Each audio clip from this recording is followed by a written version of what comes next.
Muito boa noite.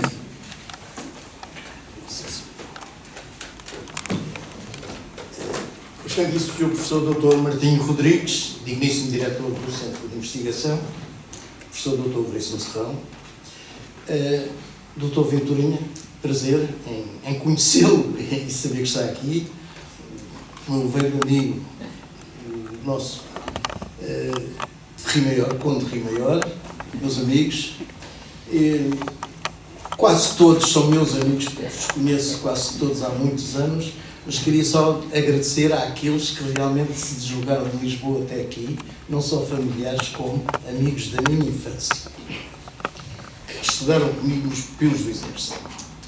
Ora bem, portanto, alguns de vocês recebi-os em Macau e tive a oportunidade de vos mostrar Macau e a China, alguns deles. Comecemos então. Eu residi mais de 30 anos em Macau. O tema que eu propus, quando convidado por este centro de investigação, é uma espécie de resposta a muitas questões que continuamente me são colocadas aqui na cidade. Daí a escolha do título A China e a fixação dos portugueses em Macau. E então iremos perceber todas as voltas que Macau deu e porque é que Macau acaba por ser entregue.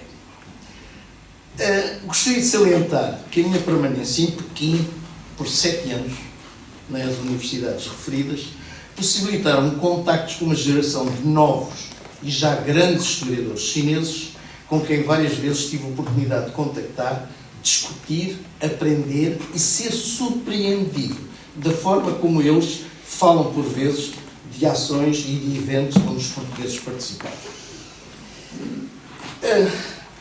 Portanto, vamos lá ver se eu... Sabemos que Macau foi o primeiro entreposto europeu na China, mas também a última colónia europeia, ou seja, perdurou de 1557 a 1999. Como foi possível? Quais os segredos para tal sobrevivência por uma terrazinha tão pequenina perante a imensidão da China? Então vamos falar do encontro entre os chineses e europeus. Recuarmos um pouco do século. A história da China tem mais de 4.000 anos. Ela é uma das civilizações mais velhas do mundo, iniciando-se por volta de 2205. Ainda antes de Cristo teve 5 dinastias e esteve mais de 500 anos dividido entre vários reinos. O primeiro encontro com os europeus é com gente grega do reino grego da Báctria, junto à Ásia Central, em 220 a.C., ao tempo da dinastia Zhou. Encontram mais tarde o exército e escravos romanos, em 73 d.C., nas margens do Mar Cáspio, ao tempo da dinastia Han. E mais, é que vão escrever o encontro que têm com os europeus. Vão escrever os nossos hábitos, os nossos costumes, a nossa maneira de ser, etc., num livro que é o Han Shu, o livro da dinastia Han. Ora, e quando sabem os portugueses os pormenores da civilização chinesa? A partir do século XII, muita gente vai já à China, a Rota da Seda estava aberta, dignatários, comerciantes. 100 anos depois, vai Marco Polo.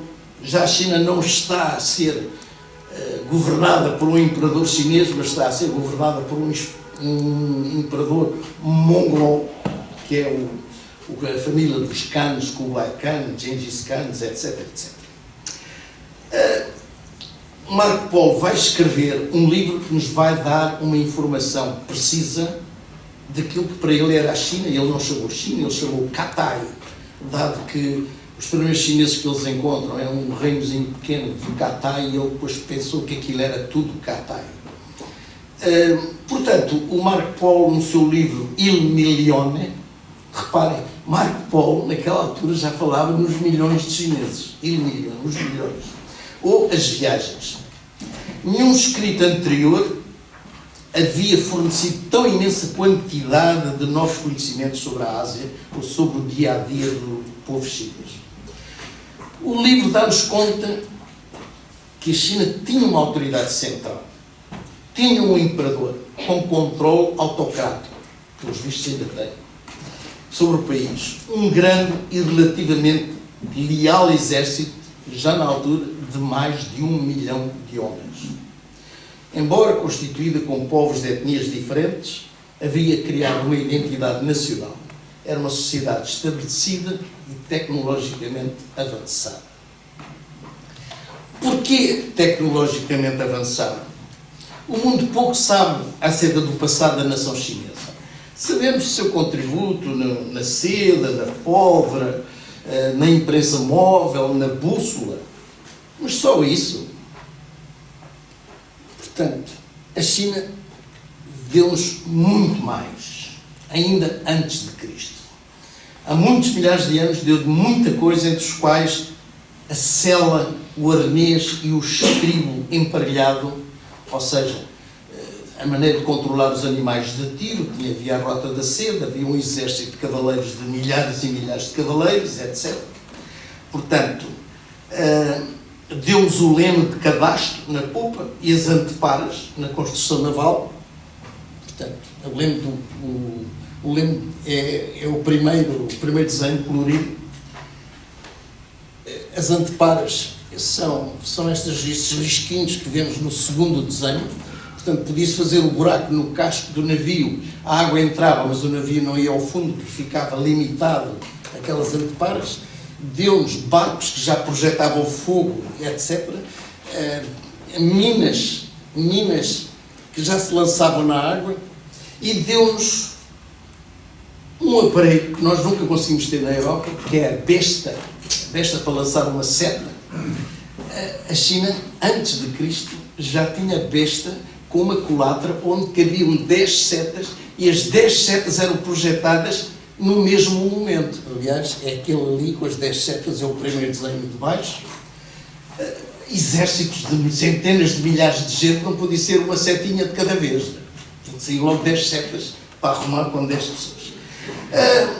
Portanto, lança-chamas, etc. E mais, no 3º século depois de Cristo, já tinha uma fábrica de armas com 40 mil trabalhadores. Portanto, isto, coisas que a China nos deram, que nos deu. Para além disso, tinha havido 4 grandes realizações. Tenho que lembrar, senão eu esqueço. No outro dia, numa conferência, só dei conta no 7º slide. A abertura da Rota da Seda, portanto, facilitadora do grande comércio entre a China e o Médio Oriente, 2000 anos antes de Cristo. O grande canal, escavado à mão, utensílios, mas à mão, começada em 605 e terminada em 1605. Este canal tem 1782 km, liga partes de rios, mas entre 2 rios tinha que ser escavado à mão. Portanto, com os pais, não havia retroescavadoras naquela altura.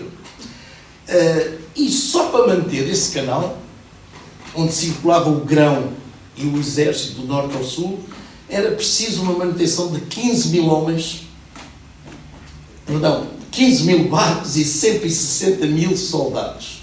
Só para manter esse canal. Está aqui um desenho com o grande canal, portanto, aqueles barquinhos todos.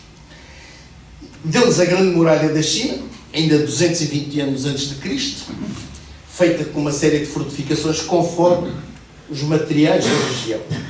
Onde houvesse pedra, era feita de pedra, onde houvesse madeira, lá mais para a zona do deserto, era feita em madeira, etc. Esta Grande Muralha era para impedir os mongóis de um lado e os manchus do outro lado, povos nómadas, mas acabou por não conseguir, porque os mongóis acabaram por conquistar a China, fizeram uma dinastia, e a última dinastia da China são os manchus, que é a dinastia de Cina. E há outra coisa que ainda hoje funciona, e funcionou até 1905, que é a meritocracia. Ou seja, não era qualquer um que podia ser funcionário do Estado. O funcionário do Estado tinha que se sujeitar a exames públicos ou exames imperiais, porque no último escalão o próprio imperador assistia a este. E reparem, estas celas onde faziam os exames, este último desenho, cada cela para um concorrente. Obviamente, quem passasse nesses exames do Estado tinha quase um estatuto de gabarito, Apareciam logo os pais a oferecerem as meninas para casamento, era um mandarim garantido, era nomeado governador daqui, governador dali, etc. E está ali a cela onde eles faziam os exames. Mas o período, o grande apogeu da China vai ser o grande apogeu de Zhongguo. Zhongguo é o nome da China, porque o nome da China não existia até os portugueses lá chegarem. O Zhongguo é o Império do Meio. Se eu, em Pequim, falar um chinês, olha, aquilo arranha um bocado de inglês, a China, o que é a China? Zhongguo. Zhongguo já percebe. Portanto, foram as grandes navegações do século XIV. Essas grandes navegações, portanto, a exploração marítima chinesa teve o seu apogeu entre 1405 e 1433, com o imperador Ming. Entre as várias políticas, a ideia principal era enviar expedições navais que trouxessem tributos à China, que reconhecessem a China como o maior império do mundo, digamos, da sua grandeza e do prestígio da dinastia Ming, pelos aqueles mares circundantes, e trazer os bens preciosos, obviamente. Ou seja, para o chinês, o tributo que se dava à China validava a vaidade chinesa de que a sua própria cultura era superior a todas as outras. Ao mesmo tempo, asseguravam estas expedições a segurança do sul da China. Por curiosidade, está ali o barco português do Cristóvão Colombo, tem aqui o barco português, comparado com o barco chinês. Vejam as dimensões. Era para trazer o comando e esqueceu. Vejam o tamanho, onde estão as setas vermelhas, da caravela portuguesa junto do barco do Tsangkang. Portanto, é uma das razões também porque estas expedições vão acabar. Porque essas expedições no Mar Índico já tiveram problemas, no Oceano Pacífico não tiveram grandes problemas, mas no Índico já tiveram, que é a ondulação. Isto eram barcos com 200 e tal metros, a ondulação levantava-os e depois, quando a onda se ia abaixo, alguns partiam quase ao meio. Mas estes barcos já levavam cerca de 27 mil homens. E eram cerca de 250 navios. Ora, eu penso que já devia... Portanto, esta é a composição da frota do Tesouro. Reparem que cada... se me permitirem, aqui está uma quantidade de barcos. Cada uma destas zonas são barcos de combate. Estaforeias são os barcos que levam os cavalos. Barcos do Tesouro, barcos das provisões, e podem ficar ali com uma ideia da armada quando se deslocava aqui em baixo. Ou seja, as viagens de Tsangkang, quase meio século mais cedo do que as dos navegadores ibéricos, não foram capazes de levar os chineses a ser o descobridor do mundo. As razões são muitas. Do ponto de vista interno, a capacidade financeira. A dinastia Ming atravessava graves problemas financeiros. A desintegração do regime da economia. A economia chinesa, até 1900 e tal, foi essencialmente rural e agrícola. Agora, com tantos produtos que traziam esses barcos, começaram a virar comerciantes, negociantes, etc. E a economia rural começou-se a ir abaixo.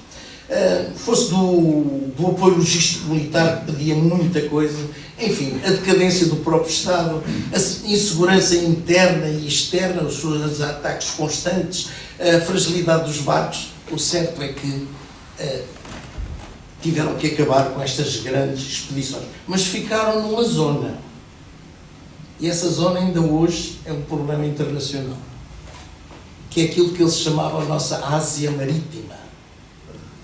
E esta Ásia Marítima, que ainda hoje, os problemas que sabemos que passa-se ali no Mar da China, não é?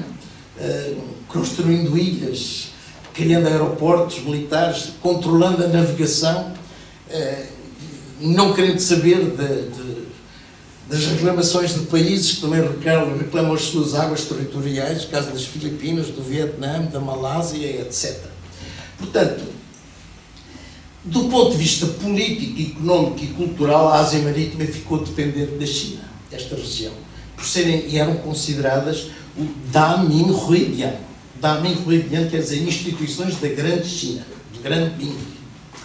E entre 1426 a 1487, embora em guerra constante contra os mongóis, a China não poupou esforços para explorar esta sua Ásia Marítima, para onde eram enviados comissários imperiais que se impunham perante o que eram as Filipinas naquela altura, o que era a Malásia, reinos pequenitos, pequenos sultões.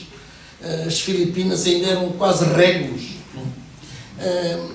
Portanto, a China impunha-se com os seus barcos, com os seus milhares de homens, etc. Portanto, esta Ásia Marítima era deles, que ainda hoje reclama. Embora decadente, era um país homogéneo e era império. A governação, nesta altura, é cheia de problemas. O tesouro estava a falir. As guarnições militares do Noroeste não conseguiam conter os mongóis. Vai surgir a dinastia Yuan. Ou já tinha surgido antes da dinastia Yuan. Não conseguem... era permanente a falta de entendimentos entre os eunucos e os mandarins.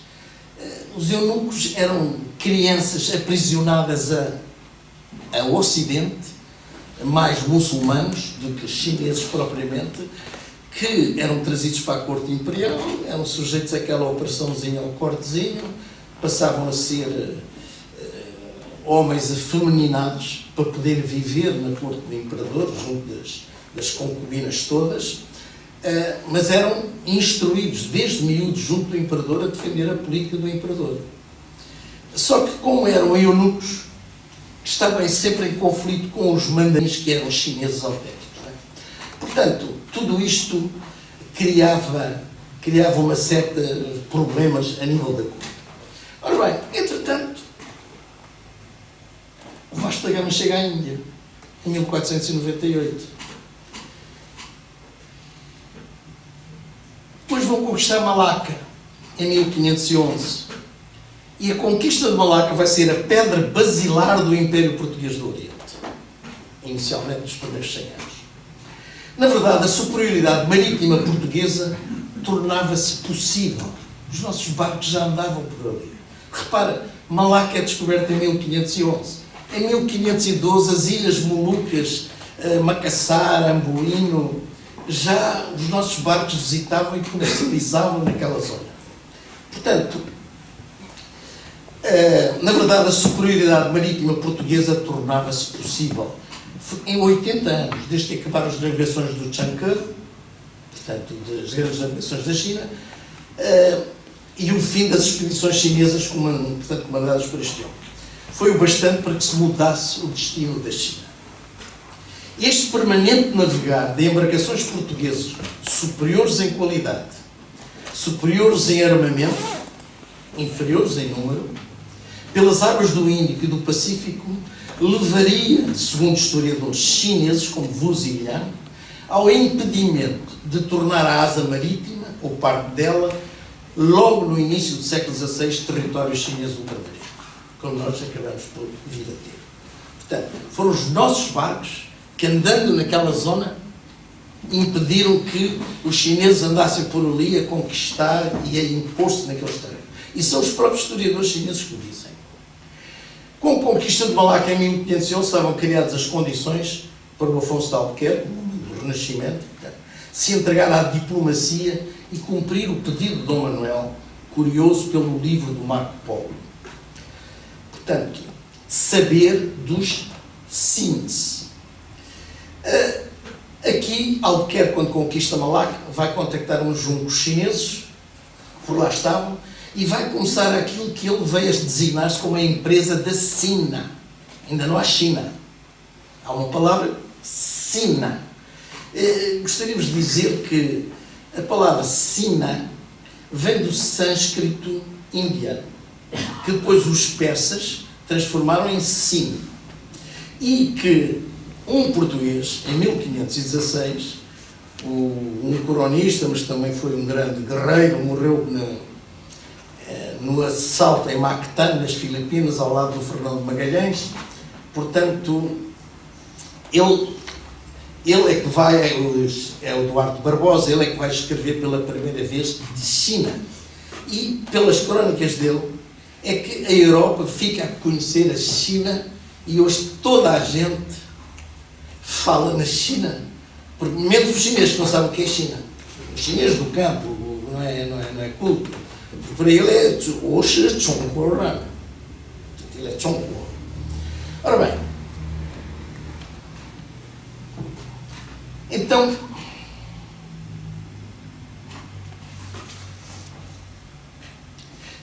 os portugueses no Índio e no Pacífico. Reparem, em 1512 já estamos aqui. Em 1542 já estávamos no Japão. Repare, todos estes pontos vermelhos são pontos onde os portugueses, numa zona, dominavam territorialmente, noutra zona tinham apenas feitorias com o Capitão Mor, e há feitorias que nós não sabemos e infelizmente não nos ensinam na escola. Porque é que o Vietnã escreve com o alfabeto latino? O único país que escreve com o alfabeto latino. Porque os nossos jesuítas estiveram lá e ensinaram-nos. Porque é que Conchichina se chama Conchichina? Ou, sei lá, portanto, porque é que existe a cidade de Calcutá? E outras coisas assim. Portanto, os portugueses vão se espalhando pelo Índico, vão se espalhando pelo Pacífico, e vai começar então aquilo que vai ser a empresa da China.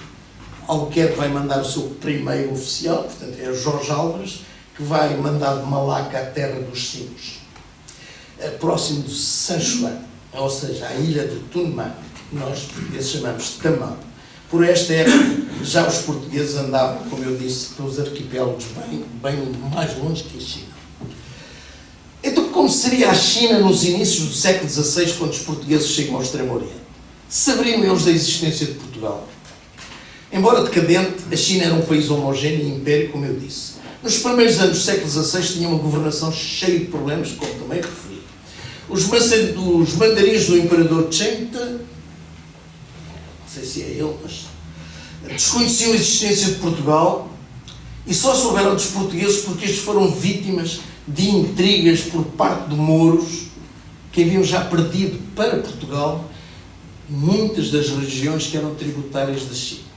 Haviam perdido Mombasa, haviam perdido Hormuz, haviam perdido Mascate, haviam perdido Malaca.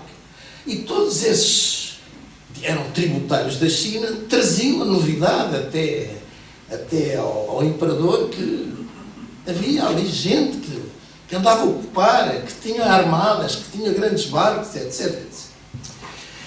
Ora bem, então os portugueses vão se encontrar finalmente com os chineses e vai surgir um antagonismo inicial. Fomos muito mal recebidos, também nos portamos muito mal. Na verdade, desde a chegada da... Acho que tem que mudar. Ora bem, os primeiros contactos com os chineses. Na verdade, desde a chegada da frota de vasta gama Calicut, os portugueses começaram a recolher informações relativas à terra dos sinos. É o Jorge Álvares que lá vai, como eu referi. Logo a seguir, em 1515, vai Rafael Perestrelo também, vai regressar a Macau cheio. Estes comerciantes tinham os seus barcos, armavam os seus barcos. Os barcos não eram uma armada, eram 3 barcos ou 4 barcos. Tinham a proteção, obviamente, canhões, etc., com qualidade e com superioridade. E este Fernão Perestrelo, portanto, regressa a Malaca cheio de riquezas. Isto é da China. Isto veio da China, as porcelanas, as sedas finas, aquilo tudo. E então vai despertar nos portugueses o interesse e a curiosidade de passarem também a navegar para aquela zona. Em 1517, e chegam à conclusão que é preciso mandar um embaixador ao Império. Só que nós desconhecíamos o protocolo chinês. Então é apanhado um embaixador, que é o Tomé Pires, é um homem que anda a ver bichinhos, a escrever sobre plantas, sobre ervas, portanto, um homem que estudava aquelas coisas, não, você é que vai, porque você já fala qualquer coisa aqui de línguas orientais. Já estava há 20 anos. Então ele vai, só que não respeitaram o protocolo, não era qualquer pessoa que podia subir pela China dentro para chegar ao imperador. Ora bem, isto há aqui uma série de confusões, não interessa ir para o caso. Ele nem sequer foi recebido pelo imperador. Entretanto, o imperador estava doente, estava a morrer, adivinhava-se que ia haver problemas em Pequim com a morte do imperador, e tudo. Então o melhor é mandar estes fulanginos estrangeiros para trás. Então ele regressa a Cantão e morre em Cantão, e ainda hoje a história da morte dele é um bocado desconhecida da nossa história. E este Fernão Pérez de Andrade, quando, depois de deixar o embaixador, vai tentar captar a maior riqueza possível naquela zona, vai construir um fortinho em madeira, um pequeno forte. Não se podia construir um forte na terra do imperador. Vai impedir os outros comerciantes de negociar, só ele é que queria negociar. Os seus homens vão criar distúrbios com mulheres, com álcool. O álcool chinês, meus amigos, não experimentem, que eu só bebi 2 copos, puseram-me a dormir na rua até me acordarem no dia seguinte. Portanto, aquele vinho chinês, estão aqui algumas pessoas que estiveram na China, sabem o que é aquilo. Portanto, enforcou um dos seus homens, coisa que não era permitida desde a dinastia Tang. Só o imperador é que podia condenar à morte uma pessoa, e ele enforcou um marinheiro seu. Portanto, estas coisas foram muito questionadas, e toda a gente perguntava, mas quem são estes bárbaros? De que cidade vem esta gente? Pagam eles tributo ao imperador? Portanto, e uma armada de cerca de 50 navios vai atacar este homem, que tinha só 3 ou 4 barcos, que é a primeira batalha de Tunman. Ele vai fugir e consegue sobreviver e foge, mas perdeu 2 barcos. Em 1520 outros vêm atrás, mais uma batalha de Tunman, porque aquela era a zona preferida. Ora, mas os novos bárbaros, portanto, insistem na sua permanência na China. Vale a pena o risco pela riqueza que vem de lá. Então estavam imparáveis os nossos comerciantes portugueses, atraídos por fabulosos lucros. Vão chegando para o sul da mar da China, mas agora vão subir mais para o norte, para as costas mais a norte, para comércio clandestino. Vêm armados e vêm muitos. Inicialmente fixam-se em Lianpo. Fernão Mendes Pinto conta-nos as suas epopeias em Lianpo. Aliás, a primeira tourada, nós somos ribatejanos, com touros, foi feita em Lianpo pelos portugueses. A primeira tourada, porque levavam touros também nos navios. Portanto, mas acabam expulsos de Lianpo, porque perdem numa batalha de Shoumaxi, onde cerca de 2.000 entre escravos cristianizados, chineses cristianizados, portugueses, são mortos nesta batalha. Mas insistem. Em 1543 estabelecem contato com o Japão. Aí já começam a trazer a prata do Japão. E a China precisa de prata. Então agora a coisa começa a mudar. Espera aí. Eles trazem prata de lá. Este vai ser muito vantajoso para a China, esta prata. Entretanto, vão-se fixando. 1542, Lampacao. 1545, Xinchou. 1550, Sichuan. E outros locais.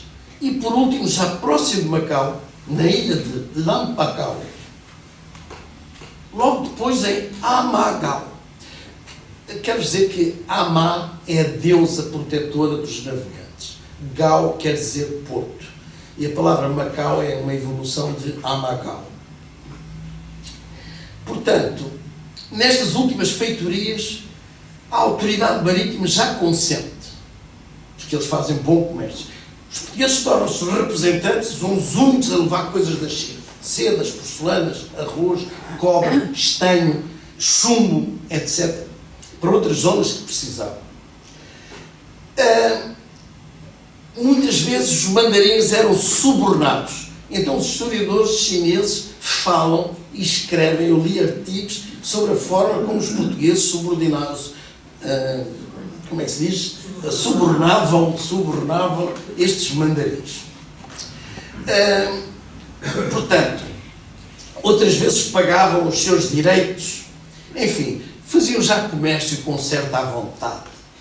E chegam mesmo a ir à feira de Cantão, não são impedidos de vender os seus produtos, as coisas que traziam de um lado e do outro. E reparem, traziam muito, já estávamos em Macassar, já estávamos em Amboino, em Terreternato, Tidor, levávamos o sândalo de Timor, levávamos, enfim, milhentas coisas daquelas ilhas onde nós já praticamente controlávamos.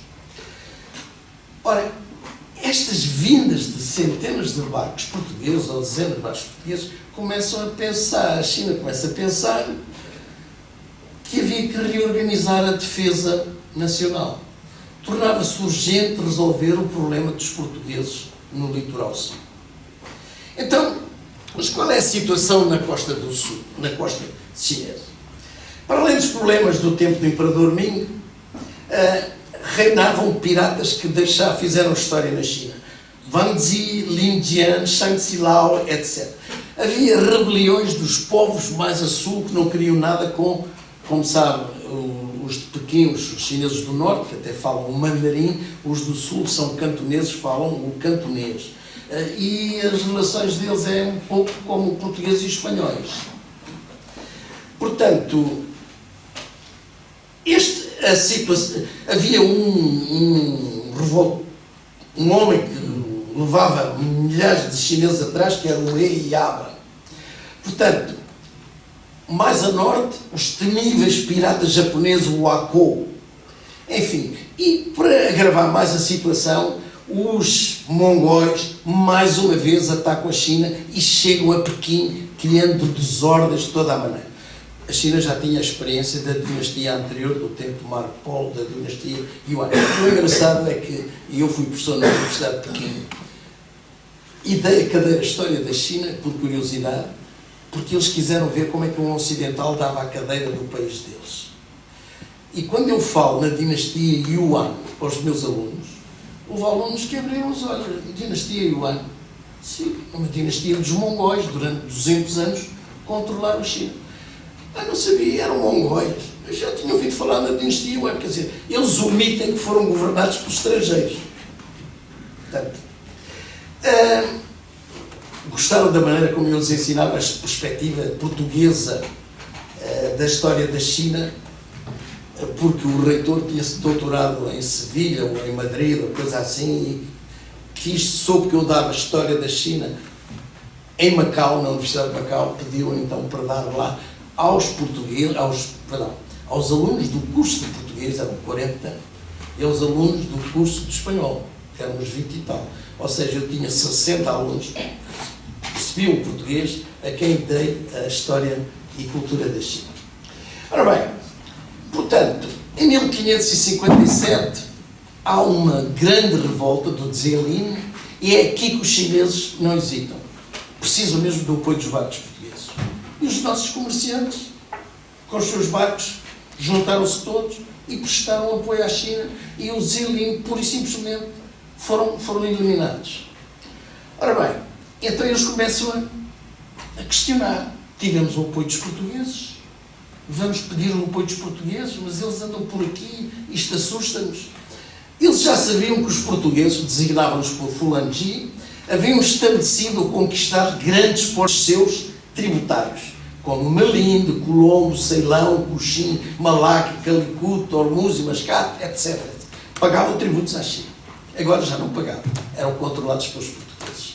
As nossas armadas controlavam vários mares. Temos a armada do capitão do mar de Melinde, que protegia a costa oriental africana, desde Melinde até Mombasa, Quilo, etc., por aí acima.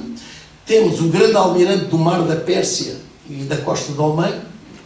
Um deles foi o Rui Freire de Andrade. Eu visitei a campa dele em Mascate, está lá em Campa Rasa. Estava na igreja de São Domingos, mas depois mudaram para um cemitério, porque a igreja foi demolida.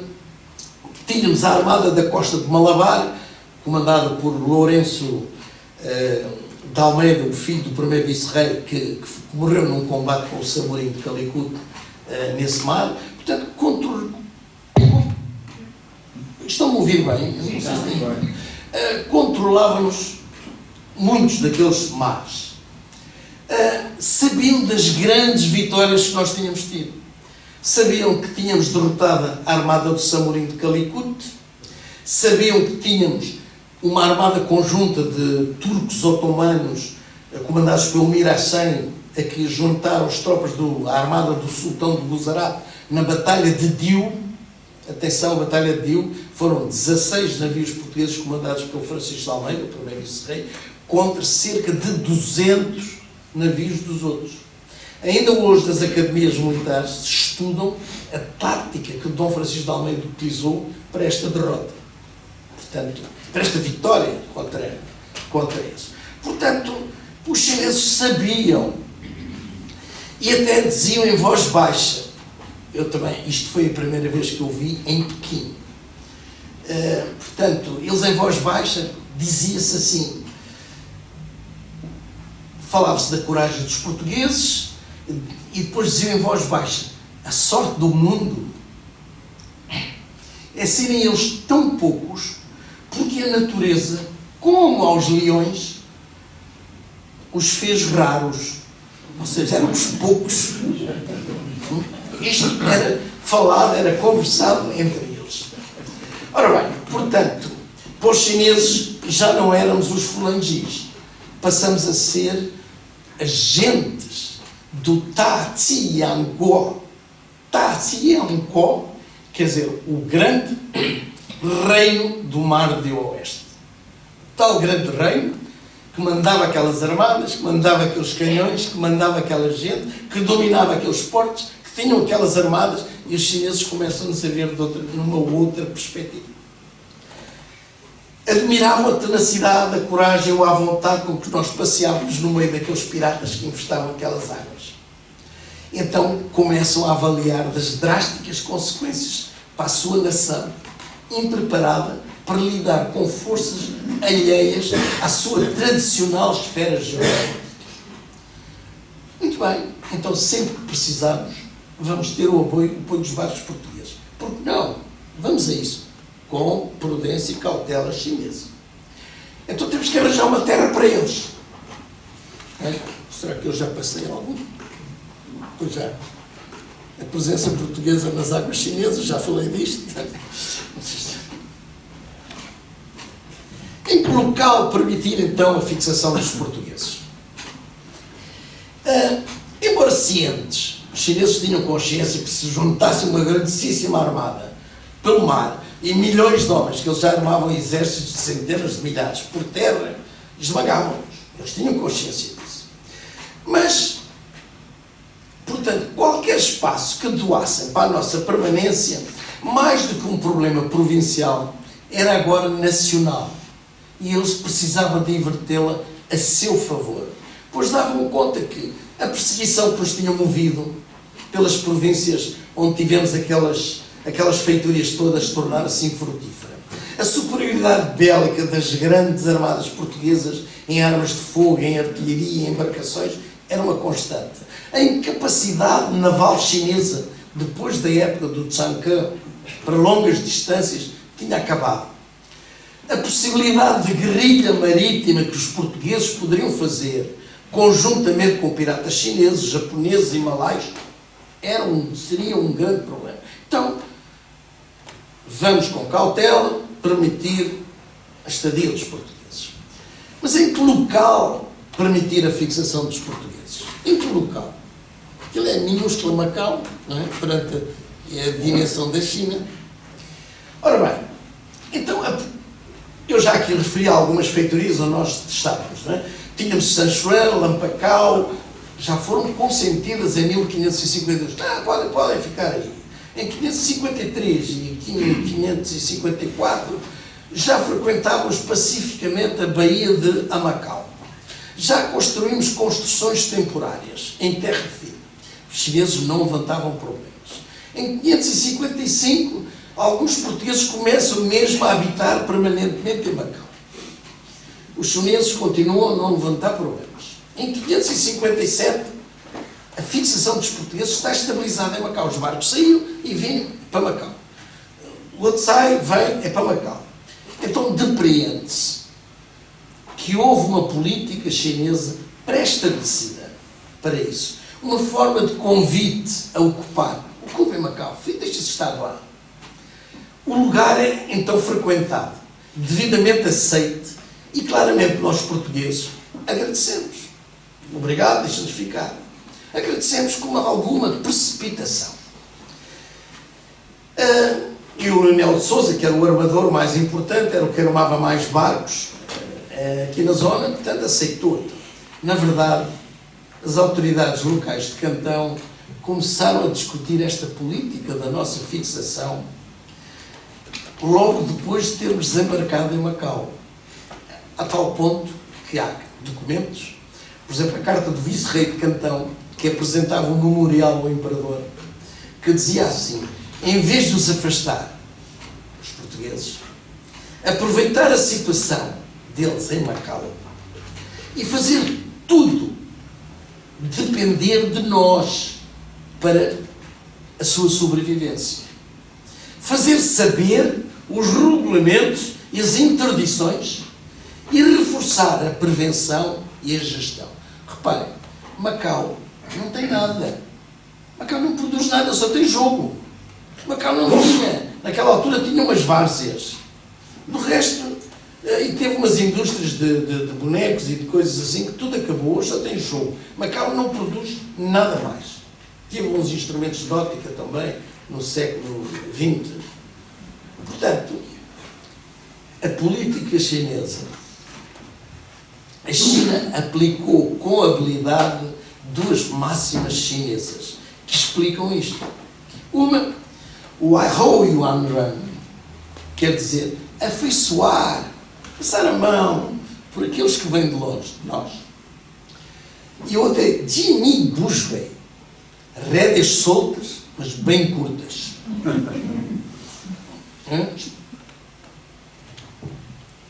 Ora bem, está a ver? Isto é o que Macau produz, não é? Os grandes casinos, os grandes hotéis, etc.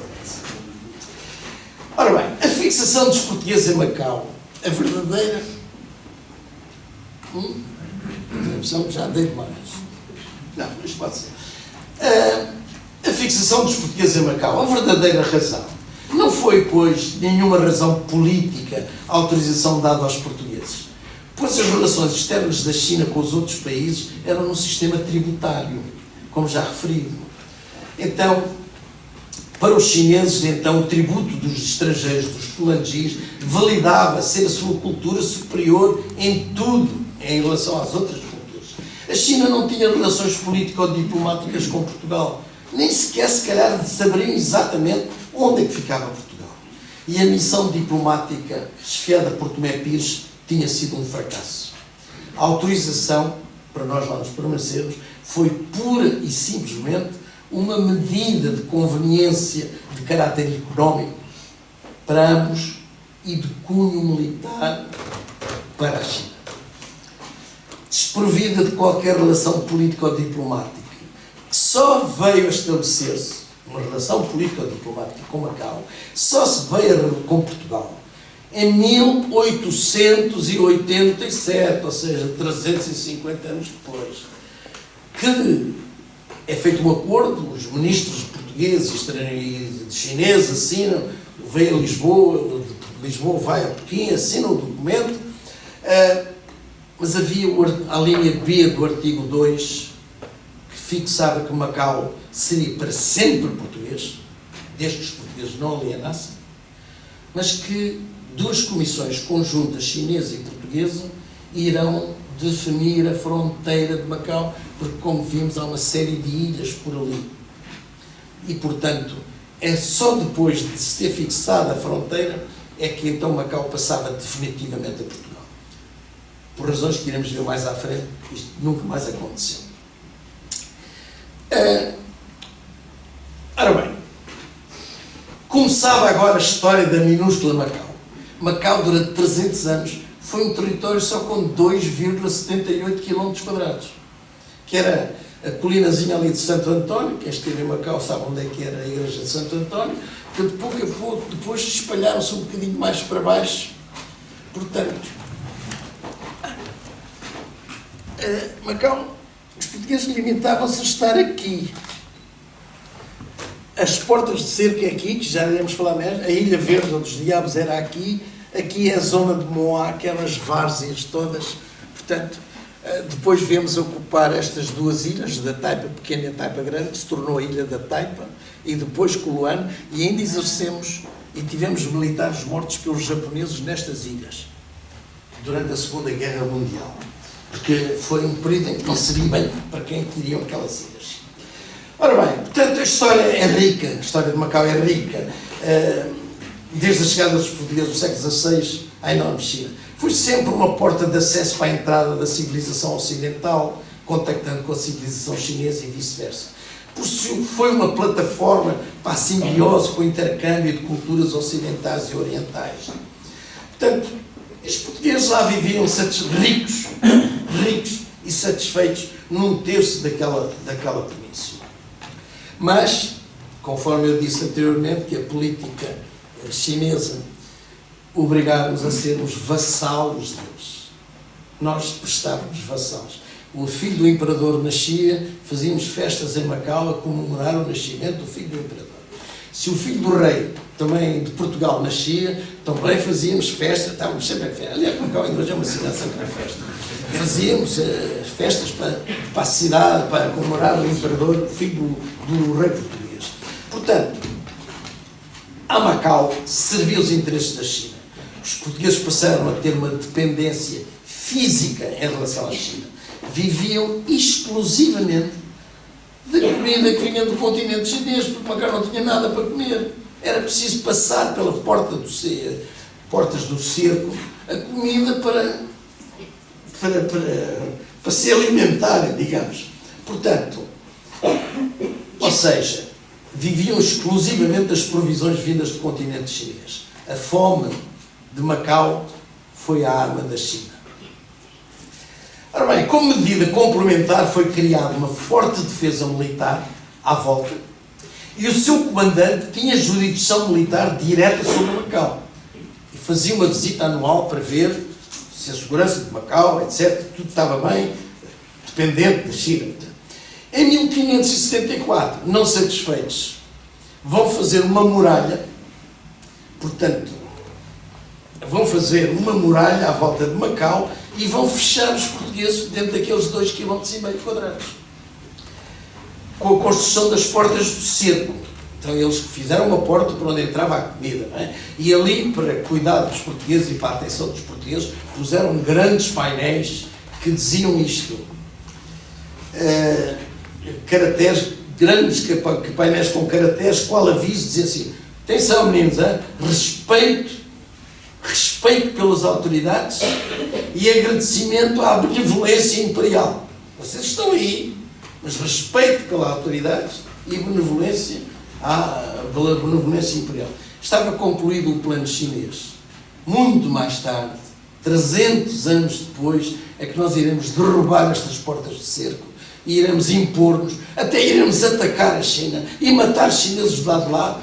Mas isso não sei se será para hoje. Mas, com conclusão, os portugueses fazem outra porta de cerco, mas também põem uns letreiros lá, que dizia isto, é uma frase de Camões: honrai, éramos poucos os portugueses, a pátria honrai, que a pátria vos contempla.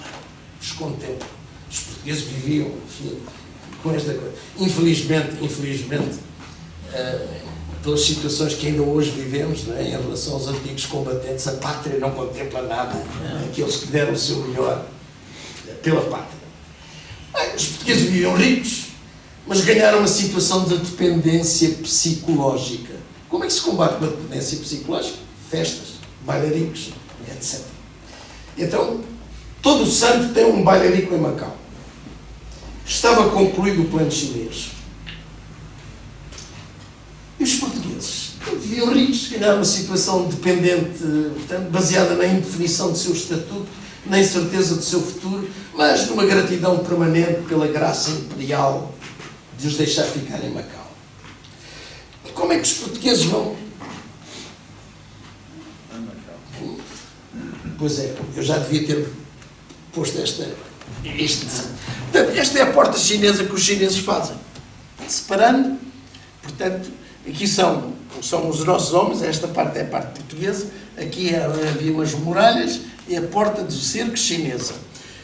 Com Ferreira do Amaral, quando nós, enfim, Ferreira do Amaral é um governador nomeado, um herói da guerra do Recife, portanto, que expulsa os holandeses ali do nordeste brasileiro, e a Dona Maria, com as suas providências reais, queria um homem de força, de gênio. Ele já não tinha um braço, mas mesmo assim era um grande...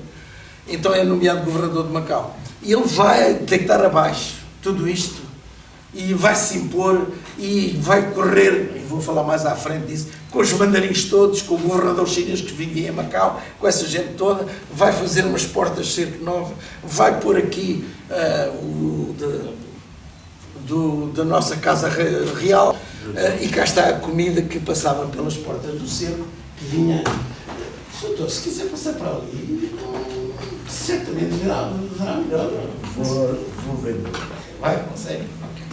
Ou seja, nestes primeiros anos, Macau é uma república mercantil.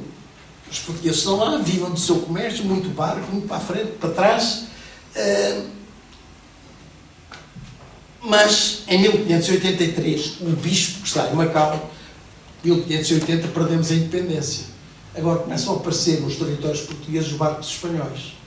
E antes que eles aparecessem em Macau, para impor-se em Macau, o bispo convence aqueles marinheiros todos, aqueles comerciantes todos, aquela gente toda, espera aí, vamos criar o Senado. Então, todo o português podia votar, os chineses não tinham direito a voto.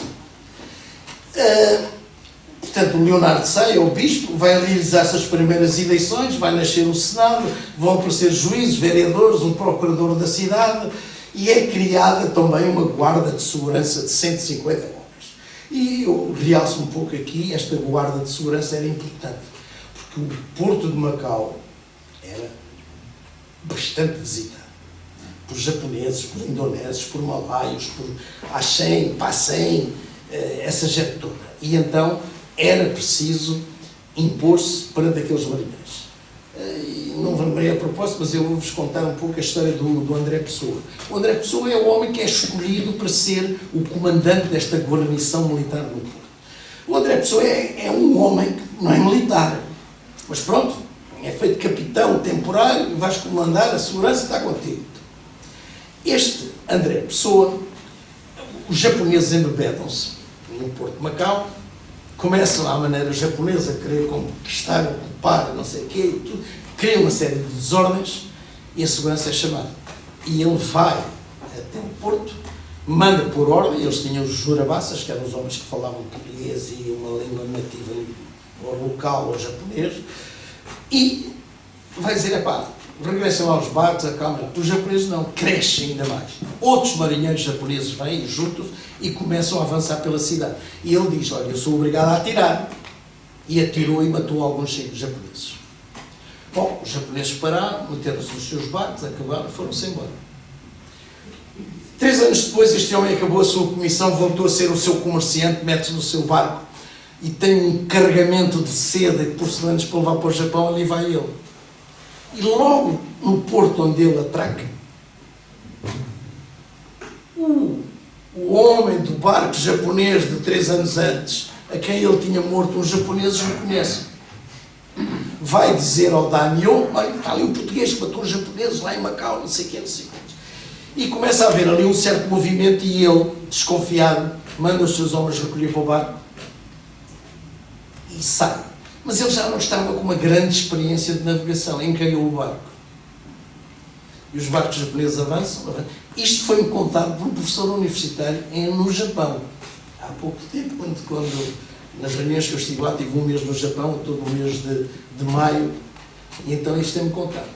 Porque ainda hoje fazem um festival dedicado ao barco português, que é o festival de Kuchi, Nagasaki Kuchi. Então, Este capitão sai com o seu barco para evitar problemas, mas o barco fica encalhado, os japoneses já estão próximos para atacar o barco já estava meio destroçado, portanto ganhou os japoneses já tinham a sua espada, que se chama katana, daí a palavra katana, desembainhada, para cortar o pescoço àqueles todos, e diz o cronista japonês que vê o capitão a trocar umas palavras com os seus marinheiros, a acender uma mecha, a ir a descer as escadas, e pouco depois uma grande explosão destruiu o navio e matou os portugueses todos. Ou seja, um suicídio coletivo. Não era bonito ensinar isso na nossa história. Bom, portanto, esta era a importância destes capitães que faziam a segurança de Macau.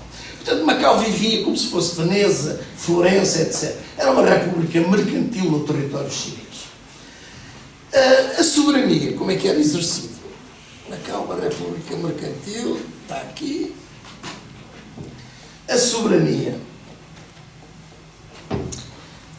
Ora bem, Portugal dispunha já pelo vasto Oriente outros espaços com comunidades portuguesas, pelo que não era grande a preocupação, com algumas dezenas de famílias, pesa a importância de estar na China e da riqueza do comércio da China.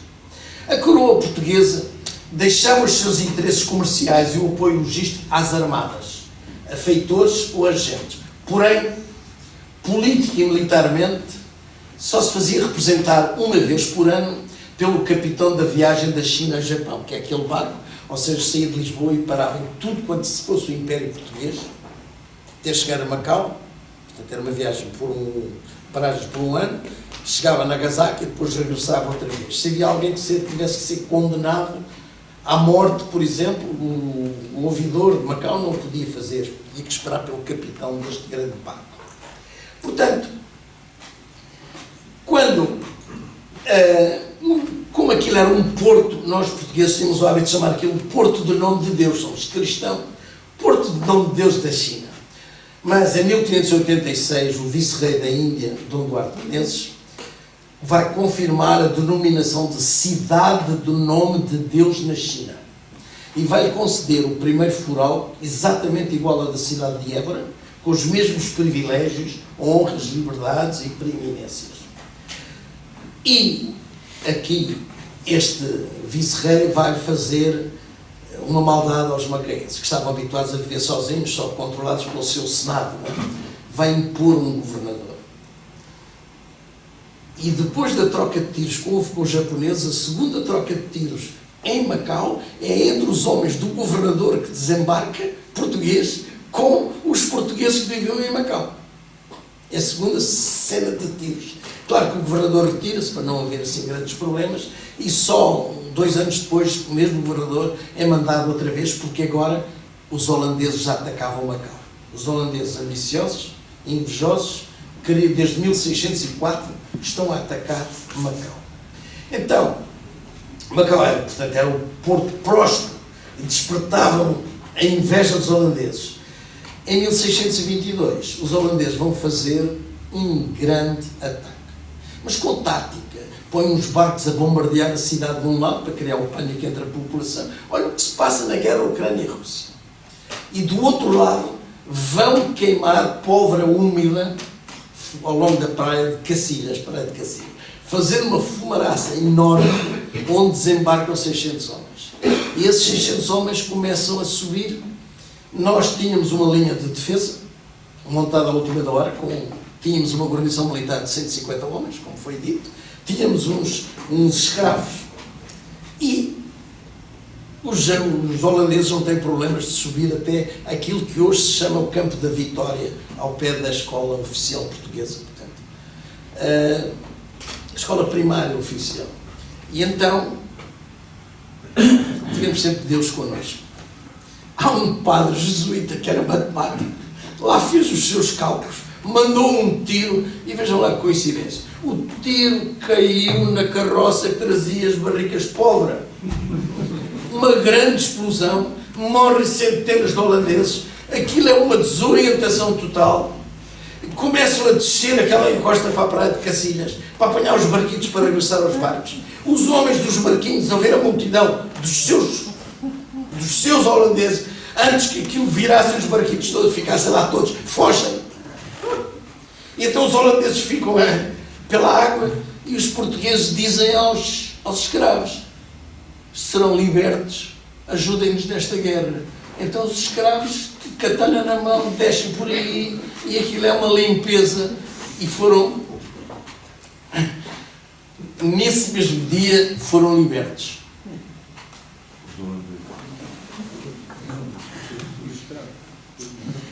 Se eu estiver a caçar muito, se isto for muito longo, mandem-me parar que eu calmo. Ora bem, portanto, mas Macau estava lá, mas dependia. Eu já falei nisto.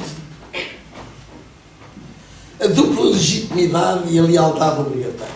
Ora, os portugueses ficaram em Macau, os chineses acharam ficar em Macau. Mas vais ficar em Macau com o estatuto de um cidadão qualquer, vais pagar impostos. E se tiveres que servir no exército chinês, és chamado para servir no exército chinês. E realmente assim foi a nossa dupla legitimidade.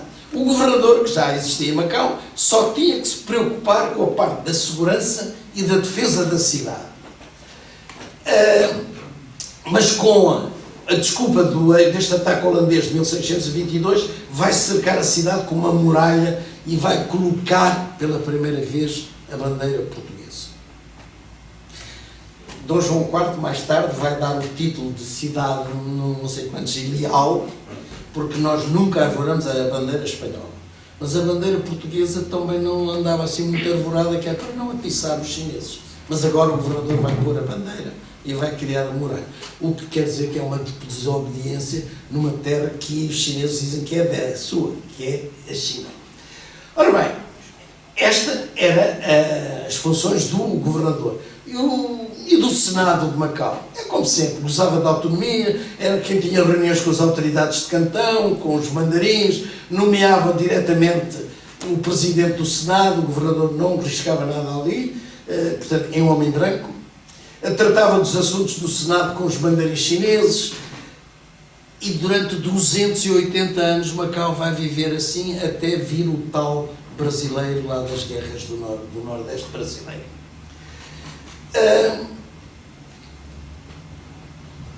Portanto, os portugueses governavam Macau de uma forma autónoma em relação ao poder central. Vai-se assim cumprindo a dupla legitimidade e a lealdade obrigatória. Eu já vos vou falar da lealdade obrigatória daqui a pouco. Só para vos falar do movimento comercial. Realmente era espantoso as crónicas, tudo o que se lê, da forma como Macau organizava o seu comércio. E os chineses começam a pôr homens seus, funcionários seus. Portanto, nós íamos ao Japão, assim, trouxe um apanhado, ligávamos com todas as regiões do Oriente, com vários produtos. A prata trazíamos do Japão. O ouro, o chumbo, o mercúrio, o estanho levávamos da China para o Japão. Cocos trazíamos das Maldivas. Atenção, o coco é extremamente importante. Naquela altura o coco faz essas cordas para os navios, faz essas proteções das amoradas dos navios, das zonas de choque dos navios, etc, etc. E, portanto, ocupamos as Maldivas e as Lacdivas por causa do coco. E mais, e demos um nome ao mundo do coco. Porque o coco não se chamava coco. O coco, há um termo indiano, que eu não me recordo neste momento, mas que é a árvore da vida. É que do coco aproveita-se tudo. As folhas para telhados, para esteiras do chão, para não sei quantos. O tronco para fazer de vigas, para fazer de canoa. As raízes para fazer antídotos e medicamentos, antídotos contra mordeduras das cobras. Do fruto em si, do endocarpo para fazer utensílios domésticos, da casca para fazer as cordas, do líquido para fazer álcool, vinho, açúcar, etc. Do miolo para fazer N coisas para a culinária. E porquê é que se chama coco? Porque em Portugal, na Idade Média, havia uma máscara que tem 3 poros, que eram os 2 poros dos olhos e o poro da boca. E essa máscara em ferro era o que as mamães contavam às crianças para adormecer. Tu dormes, então vou chamar o coco, que é a máscara, o mauzão, era o coco. Olha, os portugueses, quando veem um coco descascado com os tais 3 olhos, começam, muitos deles certamente eram pais, olha o coco, olha o coco. E o coco vai passar para o mundo todo. Até na Turquia é coco qualquer coisa que se chama, na Rússia é coco não sei o quê, e é o coco em todo lado, menos na Índia. Na Índia tem outro nome que eu já soube, neste momento já não lembro. Portanto, estes comerciantes vivem ricos, ganham o dinheiro que querem, mas começam a ver um funcionário aqui para controlar, outro funcionário ali, porque há barcos que sobem até Cantão. E depois são as grandes ausências. As grandes ausências. Um navegador, um comerciante português, quando se afasta de Macau para levar mercadorias para o Japão, ou para as Ilhas Molucas, ou para Moçambique, ou qualquer coisa, está 3, 4 meses fora. Mas tem família em Macau. E como é que é com a família? Então, quem visita Macau, e eu costumo fazer visitas guiadas em Macau no mês de novembro, quem quiser lá ir, quando eles saem do pátio da espadana, espadana é um termo de arquitetura, quer dizer, um muro de algumas aberturas, que é para eles verem, se não há gente emboscada cá fora, a caminho do Porto, quando saem da cidade cristã, eles vão parar no primeiro pátio para pôr uma velinha, que se chama o Pátio dos Penates. Quem vai a Macau e não conhece a história de Macau, diz, é porque desciam isto a pé, Penates, lá vem ele a Penates. Não, Penates são os deuses, não é? Os deuses gregos, são os deuses os Penates eram deuses responsáveis pelo bem-estar, pela prosperidade do comerciante. Okay? Portanto, ele põe lá a velinha para que o seu negócio renda quando ele for, sei lá, levar as suas... Depois para noutro pátiozinho que se chama o Pátio da Hera. E as pessoas dizem, Hera, devia haver aqui erva, capim, qualquer coisa, Hera. Não, Hera é a deusa grega, protetora da mulher. É que ele vai estar 4 meses sem mulher. A mulher vai ficar sozinha em Macau. Será que ele vem vivo? Será que ela está viva quando ele chegar? Será que ela lhe vai ser fiel? Então, uma velinha para a Hera, que é para a deusa da mulher. E depois, quando sai, já definitivamente no último pátio, põe outra velinha, que é o pátio para a eterna felicidade, para que tudo lhe corra bem conforme ele deseja. Não é? Ora bem, o facto da China manter a sua soberania em Macau, que só terminou na década de 80 do século XIX, o controle comercial permaneceu sempre nas mãos do governo chinês. Era gerido pelos funcionários chineses, residentes, destacados, pelo superintendente dos navios mercantes de Cantão, com tarefas de vistoria de carga, de arqueação do navio, de supervisão, etc. Os portugueses viviam ricos, mas tinham de ser controlados por esta gente toda. Eles chegaram a criar regras, como as 10 regras para governar Macau. E uma outra que se chamava o Decreto das Proibições, que diziam respeito aos navios, marinheiros e bens. E tinham isto em grandes papéis colados nas paredes dos templos e das igrejas, aquilo que os portugueses tinham que cumprir. Portanto, eram os chineses, o governo da dinastia Ming, exerciam uma gestão séria, mais ou menos sistemática, do comércio de Macau e mantinha assim a integridade da soberania chinesa. Portanto, em 1640, Macau já tinha cerca de 40 mil pessoas, mas apenas 5 mil portugueses.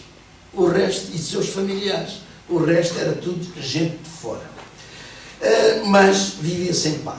A tal ponto que há vários relatórios do governador de Cantão, que eu também aprendi lá na China, em que dizia que deixem os chineses e os fulangis viver pacificamente e que nenhuma das partes se aventure em ações de hostilidade contra o outro. Ora bem, vamos então falar da lealdade. Lembra-se, eu referi que era a lealdade militar também. E os chineses bem precisaram dos portugueses. E esta lealdade Logo em 1592, foi outra coisa que eu aprendi em Pequim. E mais, mostraram-me o desenho onde os 4 portugueses estão a ser honrados pelo imperador. O imperador coreano, diga-se. Havia começado as perseguições do Japão. Matavam-se os cristãos fugiam, matavam-se os cristãos japoneses, etc. E então, a armada japonesa vai invadir a Coreia.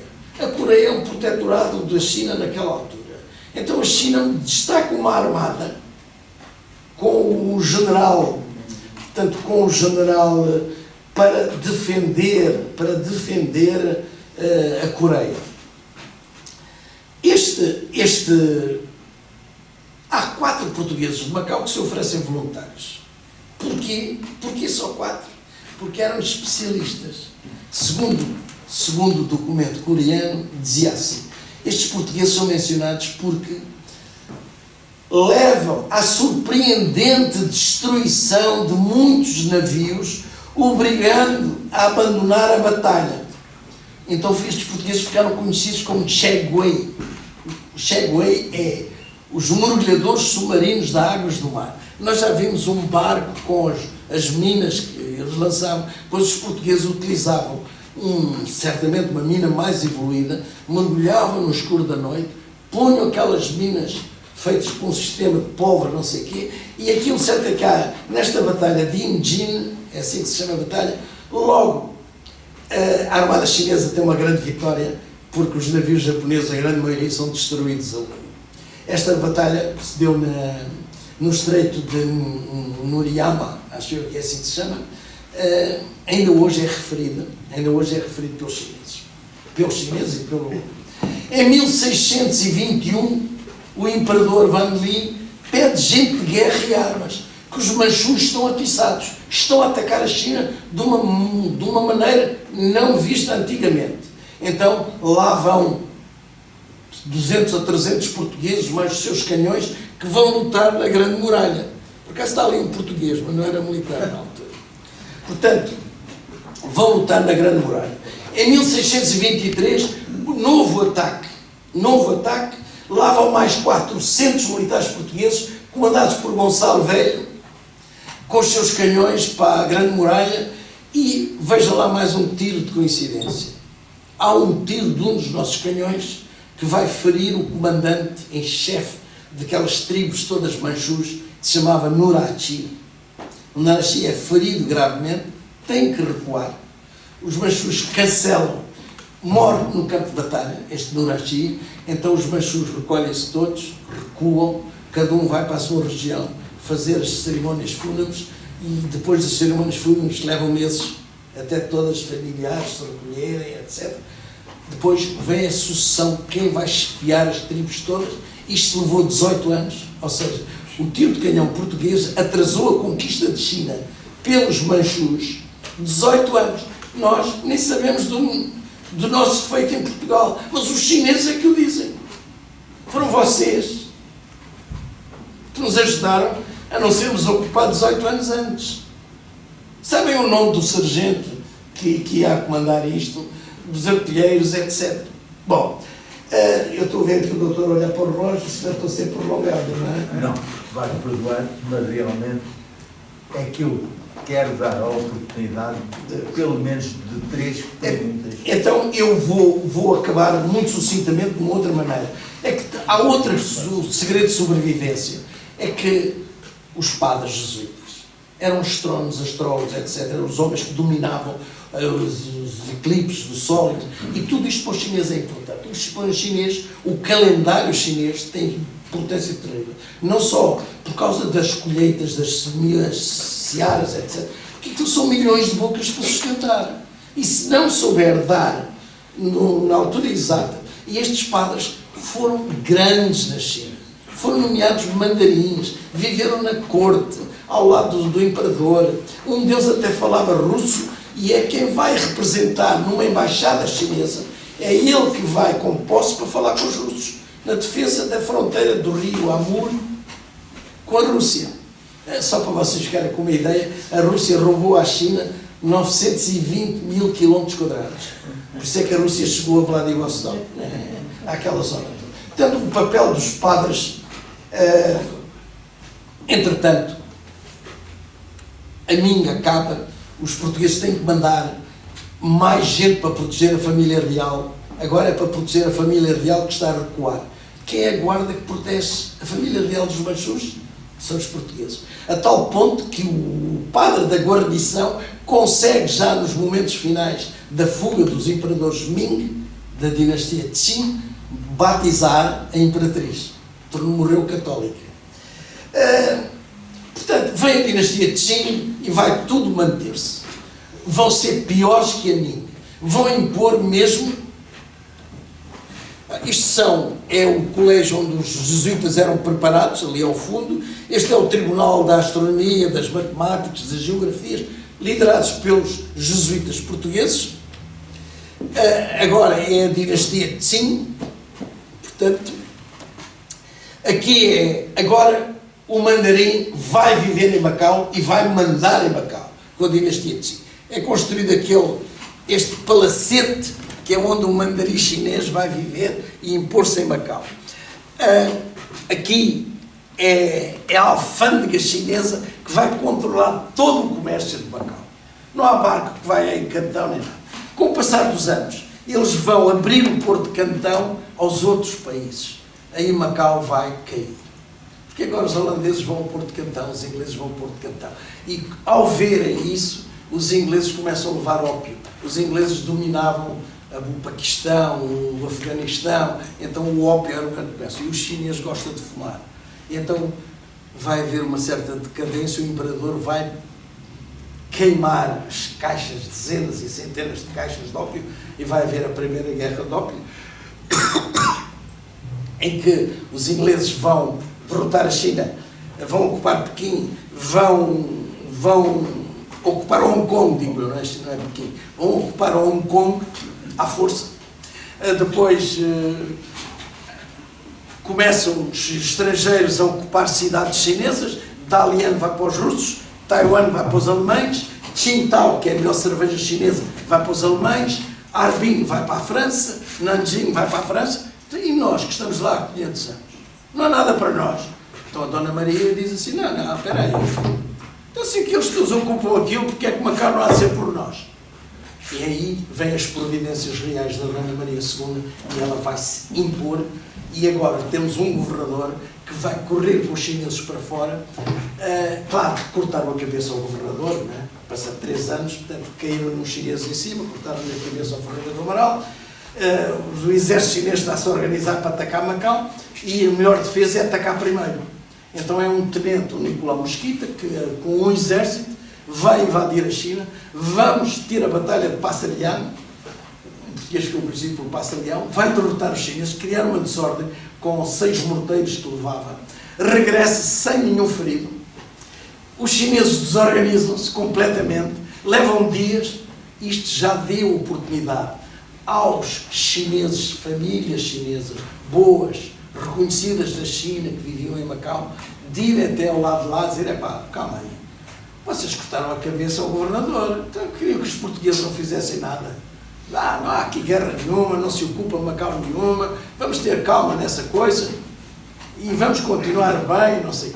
Mas vai ser o período, digamos, da imposição portuguesa à China. Claro que depois vem o acordo de 1887, do comércio ionizado, assinado pelos ministros e tudo, mas por causa daquela linha, Macau nunca realmente veio a ser português. Sr. Professor, e eu acabo aqui, senão levava mais.